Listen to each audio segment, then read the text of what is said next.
Welcome to week one of the Beginner's Guide to Graphics and Brand Design course at Cosmos Academy. My name is Rosugali, and I'll be your instructor for this course.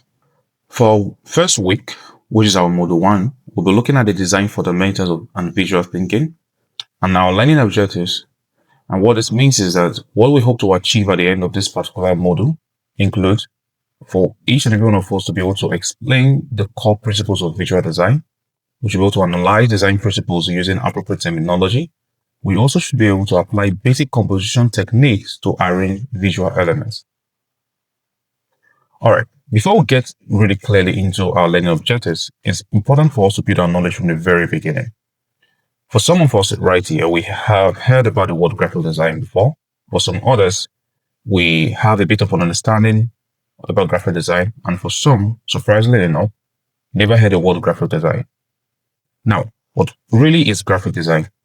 Graphic design is the act and practice of planning and creating visual content to communicate ideas, messages, or information in a clear and appealing way.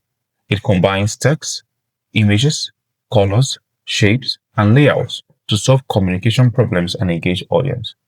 All right. At its very core, graphic design really is to solve a problem.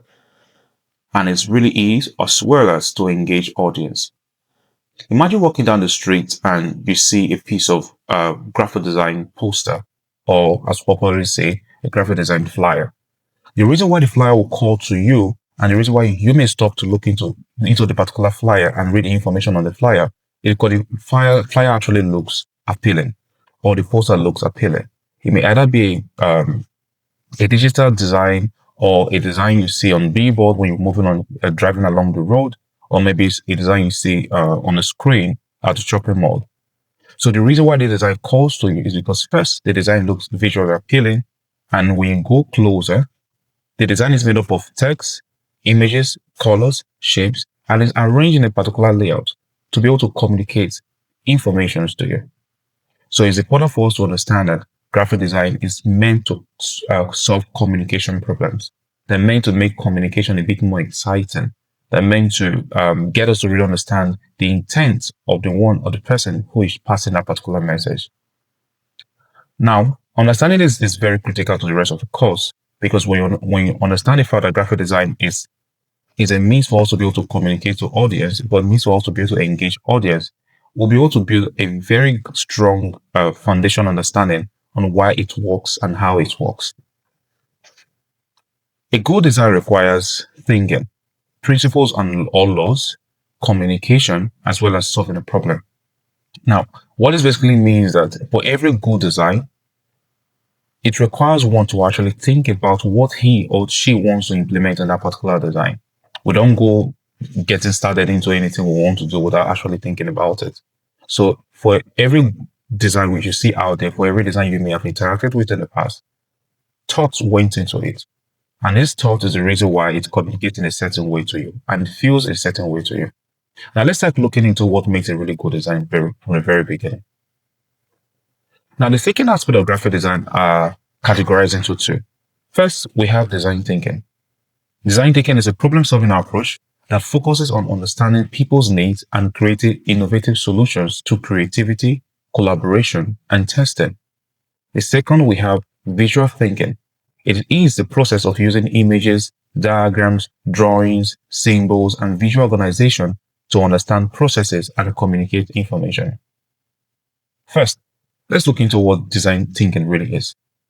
To break it a bit more simpler for you, design thinking is simply a problem-solving approach, and design thinking requires each and every one of us to have a clear understanding of the problem we're trying to solve with our design.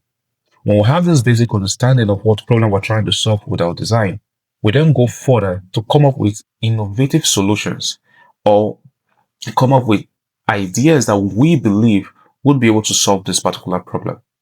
Now, implementation or execution of for someone who has gone through the process of design thinking may directly or not directly require one to do a graphic design. It may require someone to do maybe a product design. It may require someone to do maybe a sculpture design. It may require someone to do maybe a it could just require you to do a different type of design. As we all know that lots of different type of design. But for this course, we're looking at what really is graphic design. But when it comes to visual thinking, is the process of using images, diagrams, drawings, symbols, and visual organization to understand, process, and communicate information. So while design thinking requires you to use the problem-solving methodology or the problem-solving approach to solve a problem to do a design, visual thinking requires you to be able to use images, diagrams, symbols, combining each and every one of these elements to understand as well as to communicate a message. Design thinking is to solve a problem. Visual thinking is to communicate a solution. So at the very core of every graphic designer goes through these processes. First, you think about the problem. When you come up with a solution to solve the problem, then you go into the next stage, the visual thinking stage, which will require you to combine a couple of elements to be able to communicate that problem, that solution you solve. Now, bringing visual thinking to life.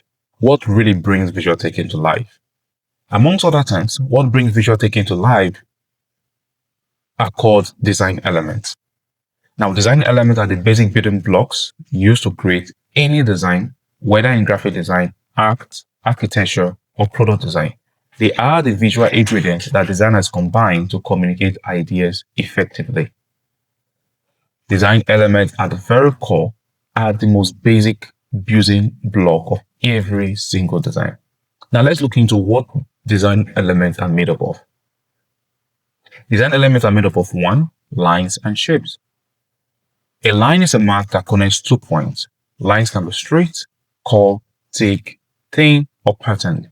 As you can see on the right hand side, we have a design. And on the design, it has been sectionized into a couple of elements.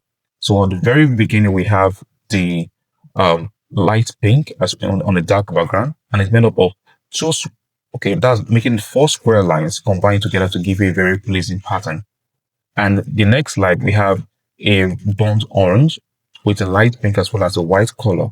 And at the very center, we have a circle sliced into 2 and separated at an angle to communicate and give you a very good feeling. The overall structure of this design is made up of lines. Majority of it is made up of lines. There are some other elements that are made up of this particular design that we're actually going to consider also. Now, moving on, we have another example. On this design, I believe each and every one of you can be able to identify where this design was, where lines and shapes were made use of in this particular design. If you can, good. If you can, great job. If you can't, don't worry. You get the hang of it. Second, our second category of design elements are called color and texture. Colors and texture creates mood, draws emotions, and add meaning. Designers use color theory, hue, saturation, and value to combine colors effectively. Texture is the surface quality of a design, how something looks or feels, smooth, rough, soft, or grainy. Now, what this means in its very basic understanding is the fact that what also makes up a very good design, or what also makes up a design in general, is the use of colors and textures. So there's some certain designs you pick up when you look at this particular type of designs, they feel a bit more calm. When you look at a particular type of design, they feel a little bit more bright. For some design, they feel sad. For some design, they inspire you. For some design, they make you feel exceedingly excited.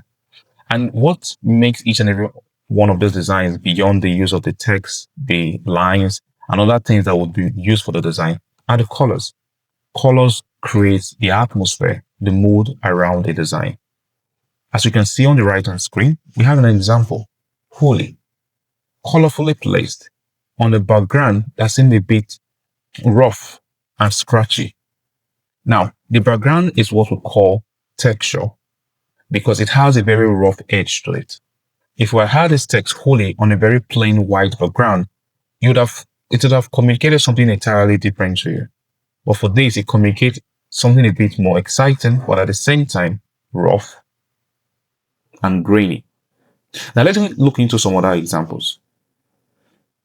These are other examples of the adaptation of the use of colors. So for this first hand, for the design on the left hand side, the yellow design, we have Happy Holi.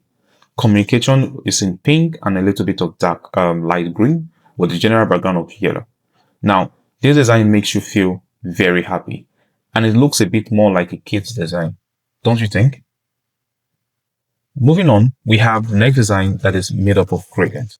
So the use of colors may require us to use solid colors sometimes, but for sometimes it may also require us to use gradient colors. And when you look at these gradient colors, it feels a bit more futuristic. Unlike the first, that feels a bit more exciting and kid-like, right? It makes you, the first one makes you really excited. The second one makes you more maybe makes you look forward to the future, or maybe makes you look forward to the fact that there's a lot of assets going on, and it makes you feel like you should be able to look forward to something like this, like a program like this. Then the last one feels a bit more wet. So the texture for this particular design is wet texture. As you notice, when you have a t-shirt that is wet, it has some squeeze edges around it. Those are the edges you can see around the design at the moment. And since the color is a bit bright, it is a certain communication or mood it creates for you. So this theory design communicates three different things to you, and it creates three different moods for you. And that is what the adaptation of colors in design actually does. Our next design element to consider is typography. And in the graphic design, text is also a great design element. It includes fonts, adaptation of sizes, arrangement of these fonts, to also influence the readability and style of this design. On the right-hand side, we can see we have a design that says every time you stretch a font somewhere, designers cries. A very funny joke. All right. So as you can see on this design, we have a couple of fonts. So let's count the number of fonts we have. 1, 2, 3, 4, 5, 6, 7.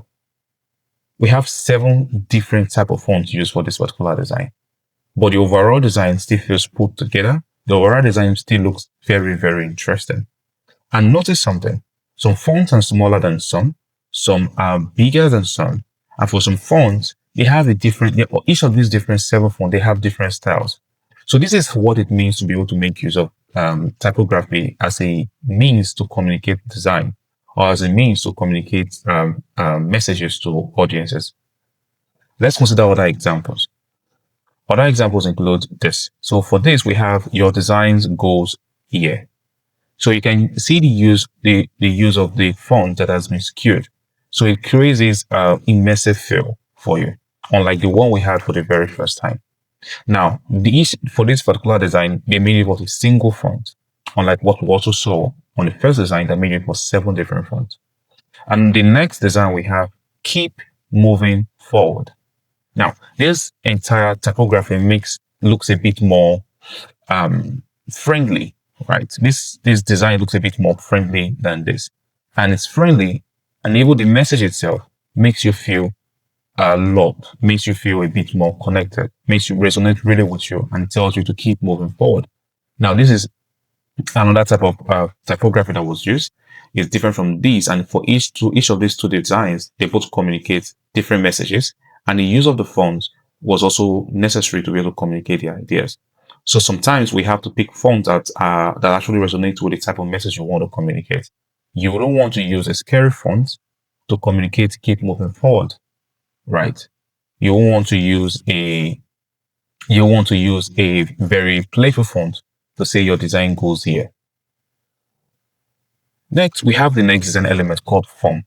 Now, what are forms? Forms are 3D objects, real or implied, from that add depth and volume to your design. So there's some designs you get to see outside, and for each and every one of these designs you get to interact with. For some of them, they have 3D objects moving on them.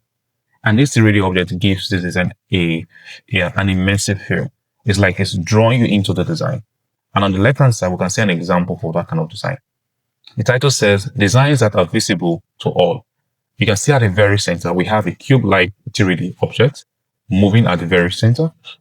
It's scattered alongside the design, equally spaced. We have other 3D assets moving around the design also. The combination of each and every one of these 3D design elements makes this design look really, really good. Let's consider other examples. In this example, we have template style. Now, it was a 3D immersive form was used here. And you can see how this form makes the design feel a bit more interesting, right? So imagine if we just had a circle at the center of this place. It won't really feel so much strong, and it won't feel as strong and as important as having a 3D sphere at the very center. And this is what form can do for your designs. On the next design, we have a lot of 3D object moving. And for this design, it makes the design really work so well. And at the same time, actually communicates a lot of depth to you. And this is what we call forms, 3D objects. We have two cubes, a couple of circles, a couple of oval shapes, a couple of cylinder shapes, and a couple of donut shaped forms contained on this particular design.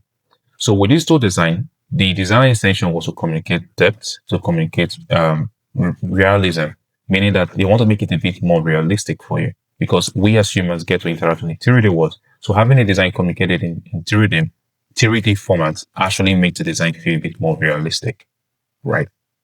Let's move on to the next design element.